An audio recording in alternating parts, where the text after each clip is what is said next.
Berarti mulai sekarang sakit ingat Allah. Kenapa logikanya? Yuk saya ajak berpikir logika. Ibu tahu di dalam tubuh ada yang namanya sel darah putih. Apa fungsi sel darah putih? Untuk melawan kuman. Kalau ada kuman masuk, dia bergerak. Kumannya banyak, dia membelah diri. Setelah mati itu kumannya, karena jumlahnya yang banyak dari sel darah putihnya bunuh diri sendiri. Karena kalau nggak bunuh diri, kebanyakan sel darah putihnya. Pertanyaannya, siapa yang nyuruh sel darah putih? Kok gerak sendiri, belah diri sendiri, bunuh diri sendiri, siapa yang nyuruh? Nah ini yang tanda tanya. Dunia kedokteran nggak bisa menjawab.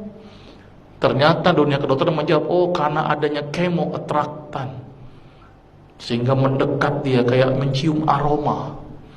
Tapi kan dia bisa gerak, siapa yang gerakin? Terus dia membelah diri, dia tahu ini, oh jumlah bakterinya banyak, dia membelah. Setelah bakterinya habis, dia bingung, dia bunuh diri sendiri. Coba hebatnya sel darah putih. Siapa yang ngatur itu, Bu? Allah. Dan penelitian terbaru, sel darah putih bisa ngobatin plak pada didik pembuluh darah. Sel darah putih bisa ngobatin kanker. Berarti sel darah putih intinya dia bisa mengobati banyak aspek penyakit. Bahkan pengobatan kanker terbaru itu dengan menggunakan imunoterapi. Apa itu imunoterapi? Sel darah putih yang khusus untuk makanin kanker diternak di luar, dimasukin lagi. Dan harganya mahal sampai ratusan juta. Islam mengajarkan supaya imunnya aktif dengan apa, Ibu? Sholat tahajud, berbekam, minum habatus saudah dan madu. Nah ini yang ngajarin siapa semuanya, Ibu? Rasul. Ini Ibu umat Nabi Muhammad atau bukan?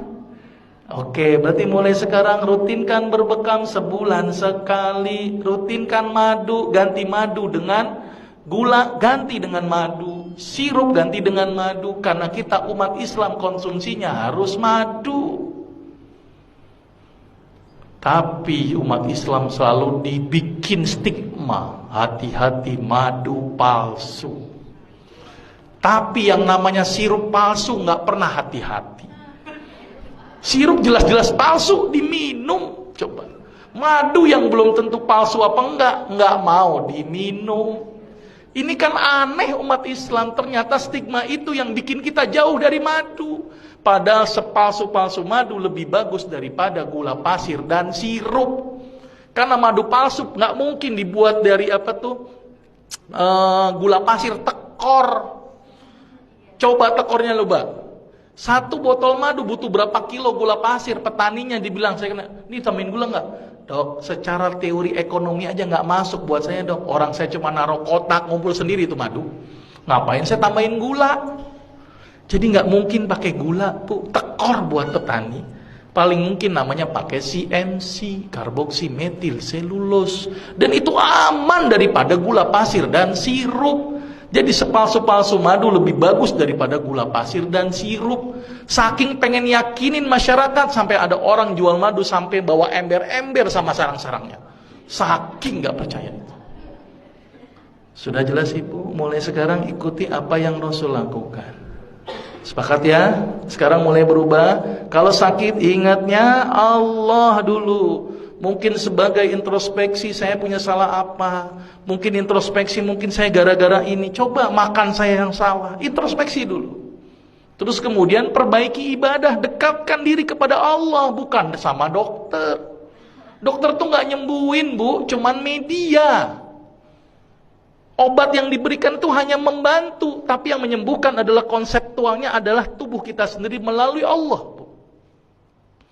Maka itu kalau sakit ingat Allah, ya.